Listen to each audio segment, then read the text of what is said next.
नमस्कार, cook with Ashwini कोडीमध्ये तुमचं मनापासून स्वागत आहे। आज आपण चक्क रवामध्ये दही घालून अतिशय भन्नाट आणि युनिक अशी रेसिपी पाहणार आहोत।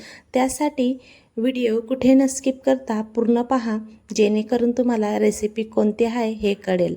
तर चला तर मग रेसिपीला सुरुवात करूया।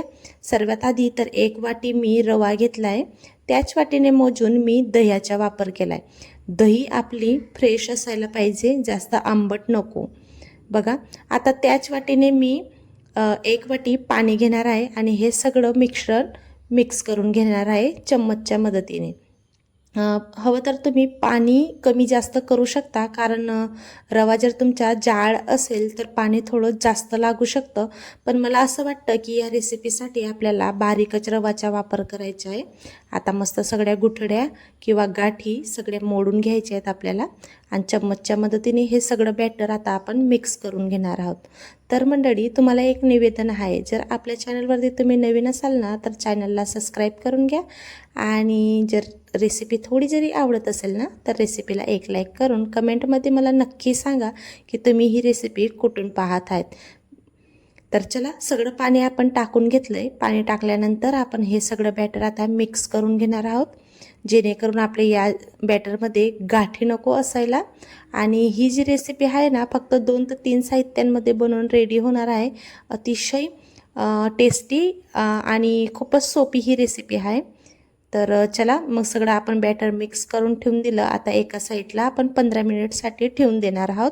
तोपर्यंत एक पूर्वतयारी आपल्याला करून घ्यायची आहे। एक डबा घेतला आहे मी, डबाला मस्त असा पेपर गोल आकाराने कट करून त्याच्यामध्ये आपण टाकून घेणार आहोत। हवं तर तुम्ही बटर पेपरचा पण वापर करू शकता, नसेल तुमच्याकडे बटर पेपर तर तुम्ही तेल लावूनही हे बॅटर त्या डब्यामध्ये टाकू शकता।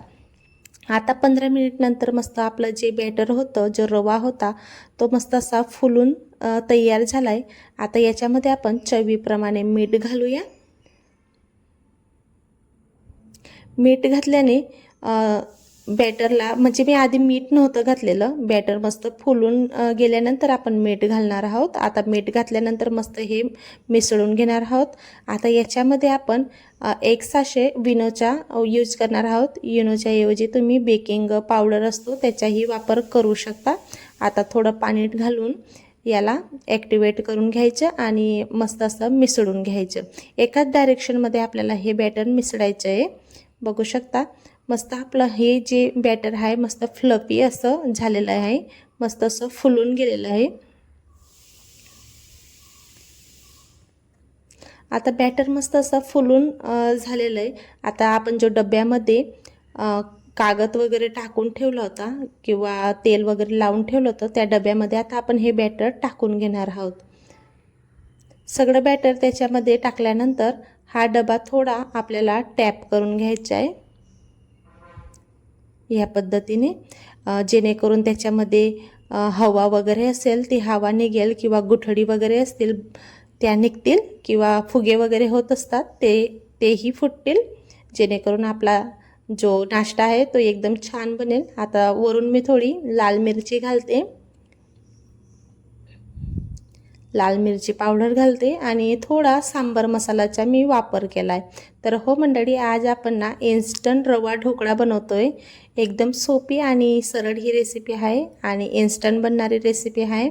अजिबात पूर्वतयारी वगैरे करून ठेवायची गरज नाही, कधीही तुम्ही इन्स्टंट हा ढोकळा बनवू शकता। आता मस्त पाणी गरम वगैरे करायला ठेवलं होतं, त्याच्यामध्ये एक जाळी ठेवली। जाळी ठेवल्यानंतर कमीत कमी 15 मिनटं, जास्तीत जास्त 20 मिनटं आपण याला स्टीम करून घेणार आहोत। बघू शकता 20 मिनटानंतर आपला हा ढोकळा मस्त असा स्टीम होऊन रेडी झालेला आहे। चाकूला अजिबात लटकला नाही म्हणून हा स्टीम झाला असं कळलं आपल्याला।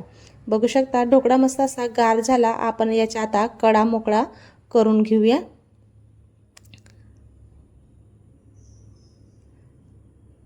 ढोकळ्याच्या मस्त कळ्या मोकळ्या झालेल्या आहेत। आता वरून आपण एक प्लेट ठेवून देणार आहोत आणि याला टॅप करून ढोकळा आपण प्लेटमध्ये काढून घेणार आहोत। एकदम सोपी ही रेसिपी आहे, एक वेळेस नक्की करून बघा तुम्ही ही रेसिपी। खायला तर खूपच टेस्टी ही रेसिपी लागली होती, म्हणजे नाश्ता लागला होता।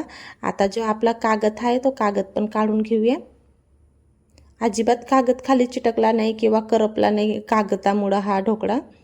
आणि एकदम पंजी सॉफ्ट हा ढोकळा बनवून आपला रेडी झाला आहे. बघू शकता जाडी एकदम छान आपल्या या ढोकळ्याला आलेली आहे. चला तर मग चाकूच्या मदतीने आता आपण याला कट करून घेऊया. तुम्ही तुमच्या आवडीप्रमाणे आकार देऊ शकता या ढोकळ्याच्या पीसेसला. आता मी चौकोन आकाराने हा ढोकळा कट करून घेणार आहे. फक्त 2 ते 3 साहित्यांमध्ये आपला हा ढोकळा बनवून रेडी झाला आहे. खूपच छान हा ढोकळा बनवून रेडी झाला आहे. बघू शकता आता दुसऱ्या प्लेटच्या मदतीने मी पलटवून घेतला. एकदम सॉफ्ट आणि पंजी हा ढोकळा रेडी झाला आहे आपला. आता वरून आपण थोडा फोडणी घालूया.